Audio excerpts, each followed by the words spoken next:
এই অপরাধীদের আমরা খুঁজে বের করতে চাই। বাঘের চামড়া বিক্রি করে বা মুখ বিক্রি করে দাঁত বিক্রি করে পাওয়া যাবে কিছু? ভাই আমি তো জঙ্গলেই যাই না, আমি এই নদীতে বাড়ির সামনে জাল ধরি। না পাওয়া যাবে কি? বুঝছেন না, এইটা আমি বলতে পারবো না, কারণ আমি এই বিষয়ে জানা নেই। আগে যে মানুষগুলো আগের আমলে যে সিজন ছিল, এখন আপনার ওইগুলো একদম এলাকায় হারাম হয়ে গেছে। নাই। নাই, একদম নাই।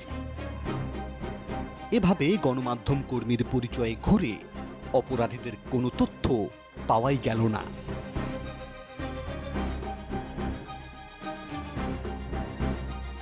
ছদ্মবেশে এবার আমরা গাভুরায় হাজির।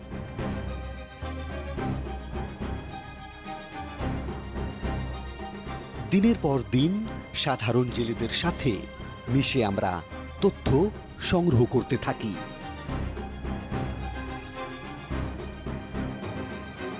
আসতে থাকে ছোট ছোট তথ্য।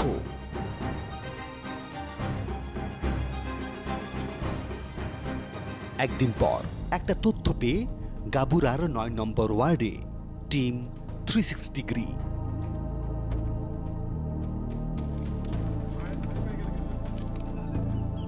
এটা তাইজুল শেখের বাড়ি। তাইজুল ফার্নিচারের কারিগর হলেও আমাদের কাছে তথ্য আছে এর আড়ালে তিনি বন্যপ্রাণী মারার অস্ত্র বানান। এই বলুন তো কি করে? দাদা হ্যাঁ, এই দাঁতগুলো কিসের? এই দেখেন হরিণের দাঁত। এগুলো করতে আসলে অস্ত্র বানানোর আপনারা বাইর করতেছেন তাই দেখতেছি যে আমরা অবাক হয়ে যাচ্ছি। ছোটবেলাতে দিকে আসছি যে তাদের ফার্নিচারের কাজ করে, এখন এসে দেখতেছি উন্নতাই। আরও বেশ কিছু তথ্য আর বেশ কয়েকজন ব্যবসায়ীর নম্বর সংগ্রহ করে আমরা আবারও যোগাযোগ শুরু করতে থাকলাম ক্রেতার ছদ্মবেশে। খোঁজ নিতে থাকি বাঘের নখ, দাঁত কিংবা চামড়ার। একজন আমাদের কাছে বাঘের নখ বিক্রি করতে রাজি হয়েছেন। দাম চেয়েছেন 25,000 টাকা। দেখা যাক তার কাছ থেকে বাঘের নখ দুটি কিনতে পাওয়া যায় কিনা। একদিন পর তিনি আমাদের মোবাইলে নখের ছবি পাঠাতে লাগলেন। কই আছেন? আমি তো চলে আসছি শ্যামনগরে। কই আসবো? নীল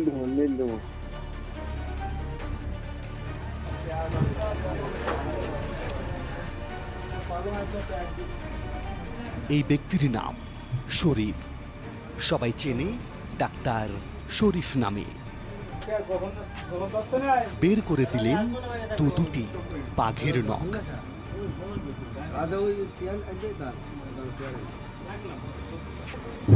এটা কত? এটা কত দিচ্ছে? এটা 5। এটা কত দিচ্ছে?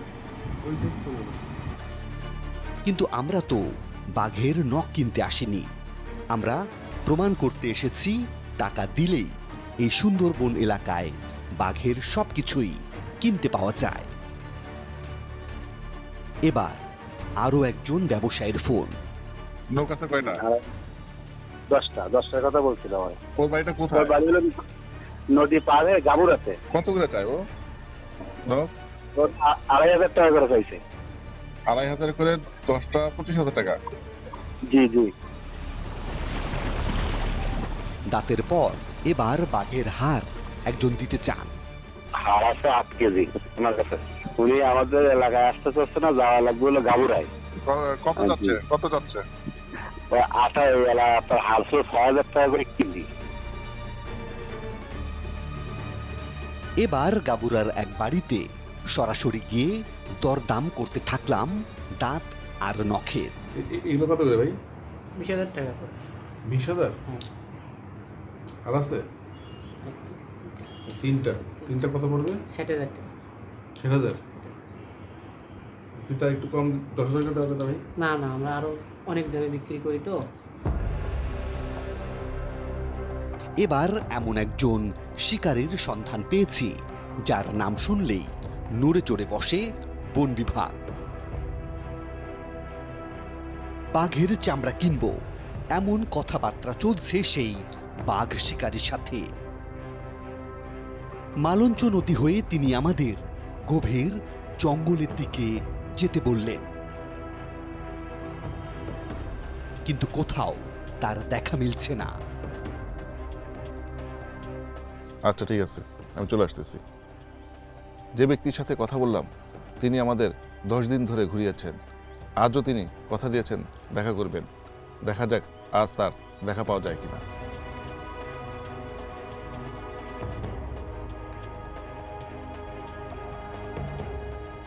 অবশেষে লোকালয়ে এসে পাওয়া গেল তাকে।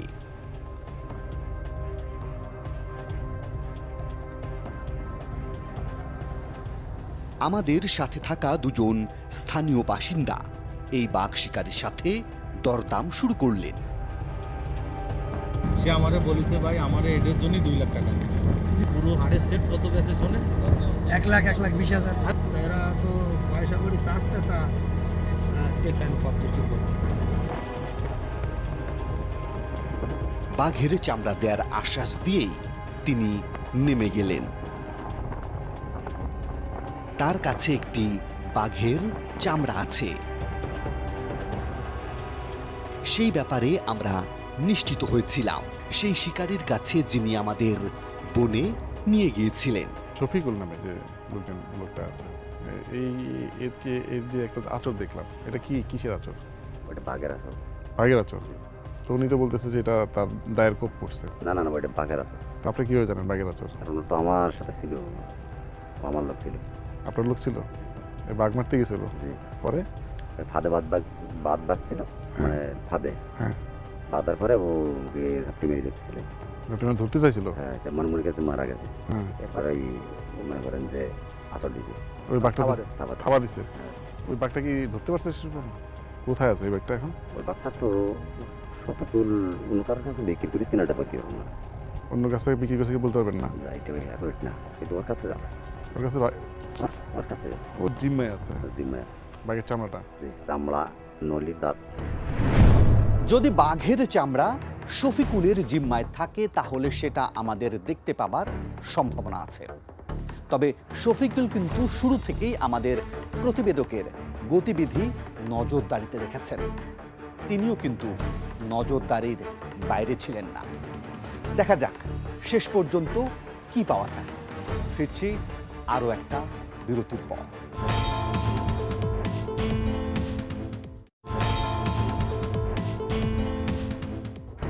আমরা যে শিকারীর সাথে চামড়ার দরদাম করেছিলাম তার নাম শফিকুল। ইন্টারপোলের তালিকায় বাঘ শিকারীর শীর্ষে আছেন তিনি। শুধু তিনি একাই নন, 2014 সালে সুন্দরবনের বাঘ পাচার, অঙ্গ প্রত্যঙ্গ পাচার কিংবা কেনাবেচার সাথে জড়িত এমন 153 জনকে চিহ্নিত করেছিল ইন্টারপোল।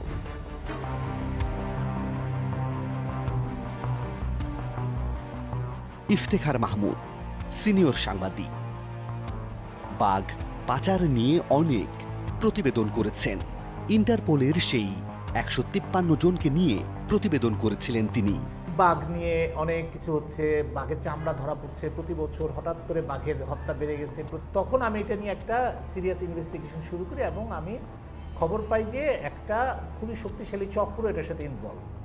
তো আমার অনুসন্ধান চলাকালীন সময়ে আমরা হঠাৎ করে দেখি যে ইন্টারপোলের একটা রিপোর্ট পাবলিশড হয়েছে এবং সেই রিপোর্টটা আমি নানা সোর্সের মাধ্যমে সংগ্রহ করে আমি এই চক্রের অনেকের নাম পাই। যাদের নাম এসেছিল তাদের বক্তব্য সহ আমি ছেপেছিলাম, কিন্তু তারা ওই ঘটনায় আমাকে নানাভাবে হুমকি ধামকি দেয়, হ্যাঁ, এবং আমার বিরুদ্ধে প্রেস কনফারেন্স করে, আমার পুষ্পতিলিকা দাহ করে সাতক্ষীরায়। আমরাও মুখোমুখি হয়েছি বেশ কয়েকজন ব্যক্তির সামনে যাদের নাম ইন্টারপোলের তালিকায় ছিল। প্রথমেই হাজির হই গাবুরা ইউনিয়ন পরিষদের চেয়ারম্যান GM মাসুদুল আলমের সামনে। যে আমার মতো লোকের ইন্টারপোলের একটা সংস্থা, সে তারা আমাকে জিজ্ঞাসা করলো কিংবা এই ধরনের একটা প্রশ্ন আসলো, এটা আমি ভাবতে অবাক লাগে। কেন আসলো? কেন আসলে আসলে কেন যে আসে, আমাদের রাজনীতি যারা করি, যারা চেয়ারম্যান, জনপ্রতিনিধি, তাদের একটা এরকম শত্রু থাকে। রাজনীতির শিকার বলে দাবি করছেন তিনি।